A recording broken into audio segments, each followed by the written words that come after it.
Welcome to the Real News Network. I'm Paul Jay in Baltimore. This is the beginning of a new format, a new feature on the Real News Network, Tom Ferguson's report on American political news. In other words, Tom Ferguson, This Week in American Politics. And now joining us for that is Tom Ferguson. Tom is a professor of political science, University of Massachusetts, Boston. He's a senior fellow to Roosevelt Institute and an often contributor to Real News. Thanks very much for joining us, Tom. Hi there. So the big political story, obviously, this week is Romney's choice of Paul Ryan for his vice president. And it seems to me it's an interesting leap over the last decade or so. In the year 2000, or leading up to that, George Bush sits with his advisors and says, well, how do we pitch ourselves to the American people? And the answer is, well, let's call it compassionate conservatism, because you can't really sell unmitigated conservatism. Not that Bush ever really was that anyway. But this time, Romney sits down with his advisors and let's say, well, let's pick Paul Ryan and we're going to sell unmitigated right-wing conservatism. And they seem to think they can win the presidency that way. Why do they think so? I think this is pretty straightforward, Paul, and it's not hard. In a sentence, it's that the crisis in the economy is sufficiently deep that they think they can just sell a crisis remedy.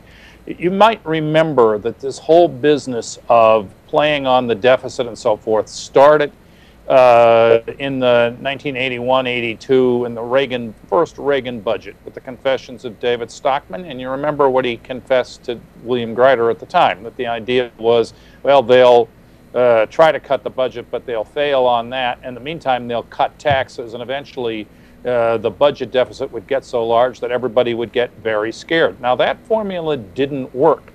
And in fact, it never would have worked had it not been for the sort of crisis, the post-2008 crisis. And let's face it, the weak response of the Obama administration. They did a half-sized fiscal stimulus. They've never had economic growth at the rate they could have gotten. You know, I mean, Christy Romer gave Obama, we all know this now from the various books that have come out, she gave Obama a program that would have put them back to pretty much full employment, or rather where they were just before the crash in 2008, in January of 2011, or in other words, right after the congressional election in 2010. They took a half-sized thing instead, and they've had to live with that ever since. Now, the persisting colossal rates of unemployment, the fact that so many people are out of work, young people, and many just have no chance of finding a job. Older folks, if they get lost, can't find it. You've got a real social catastrophe here. That's why you come in with anything that sounds like a remedy to that, and you're going to at least get a look. But what I'm asking is, why Paul Ryan? He had lots of other people he could have chosen. I mean, Paul Ryan, you would think, would freak out older people when it comes to Medicare. Why take that risk? I guess you can play on the fact that a lot of people are rather confused about why there is such a crisis. And somehow, I think you've said before, it's the other guy syndrome. But why Paul Ryan? Why invite such a polarizing position? And think you can get away with it? Because he incarnates the extreme solution to the crisis.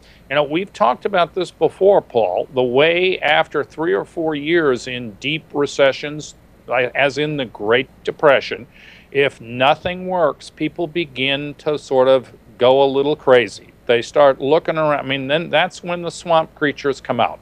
The swamp, I said this to you. I know I've said this to you on camera, surely going back at least 2 years. Well, here you're really asking me, why is the swamp creature here? And I am telling you, because the timing is right. You now have an enormous unemployment crisis. People want effectively a kind of round square. They are really scared about the budget. They think that is the way, cutting that might get them back to a reasonably full employment. They don't know what to think.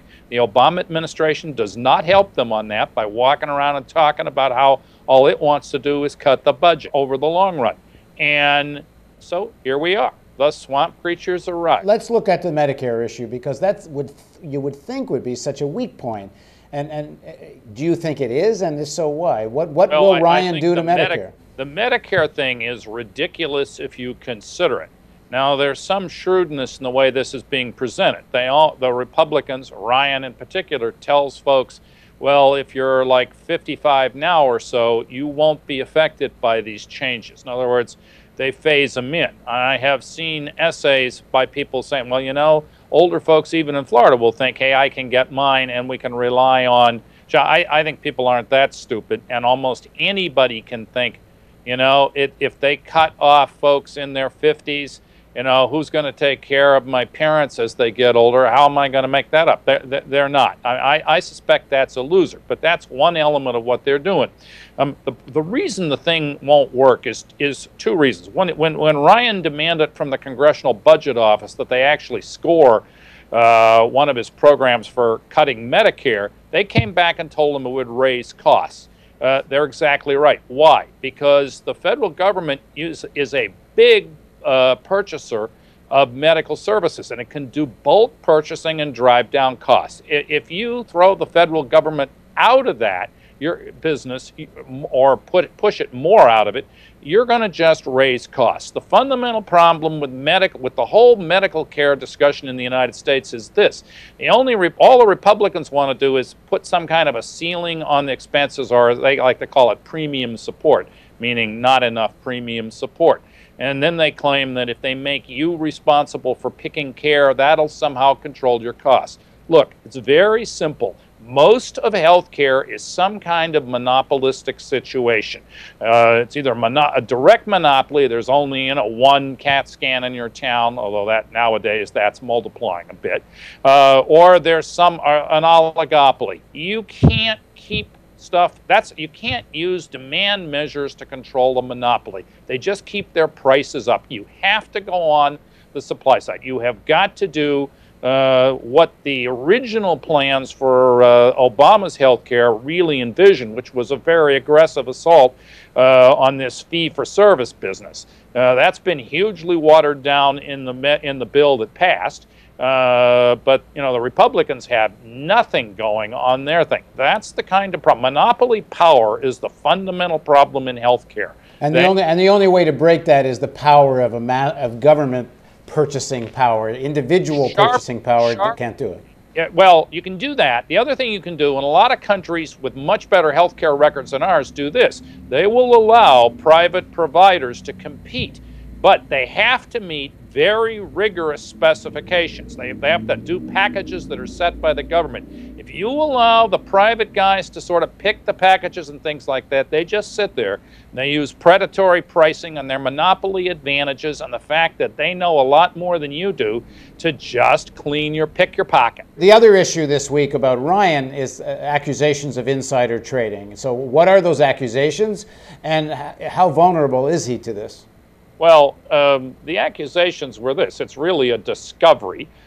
When folks looked at his stock disclosure, his financial disclosure form, actually for 2009, which reported for 2008 many months later, they found that he had sold 3 big bank stocks, J.P. Morgan, Chase, Citigroup, and Wachovia, and then bought Goldman Sachs not on just any old day, but September 18, 2008, the date of when the congressional leadership, which included Ryan, was famously informed by Ben Bernanke and Treasury Secretary Paulson that they would have to do a big bailout or the entire financial system would collapse.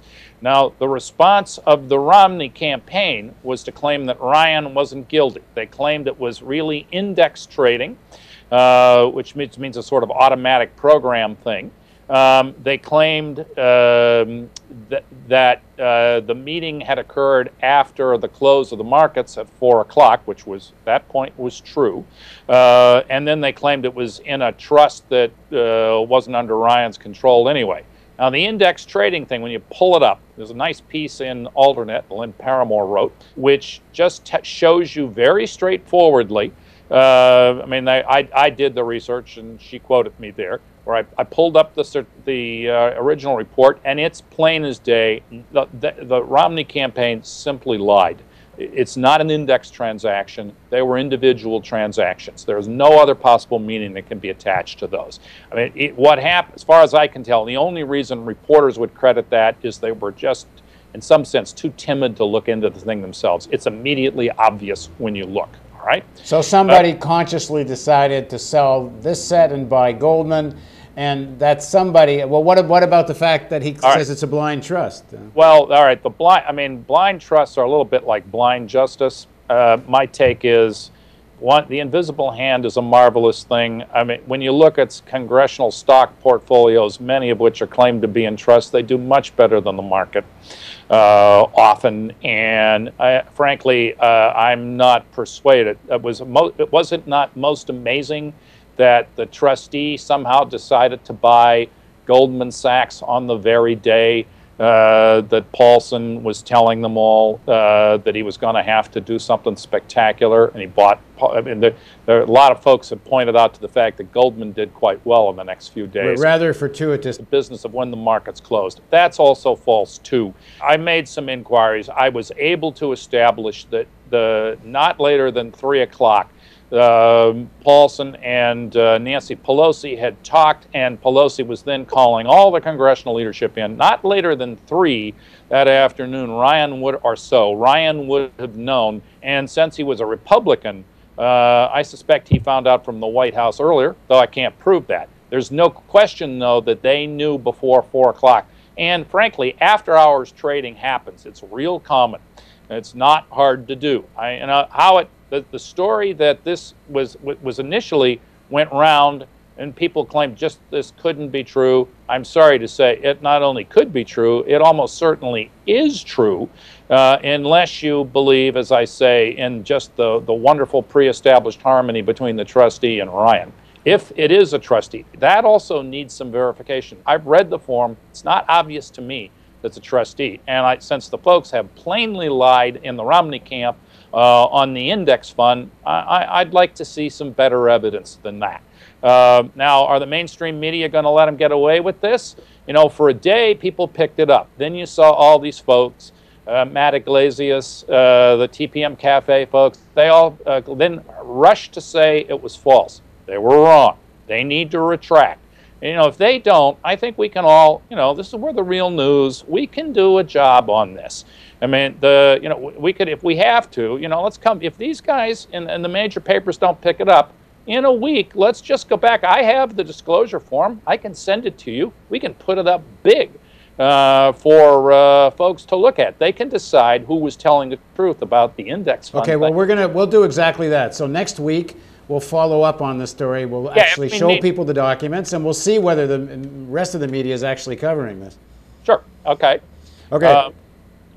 Very good. Thanks very much, Tom. Okay. And thank you for joining us on the Real News Network, and stay tuned for the next report by Tom Ferguson on American politics.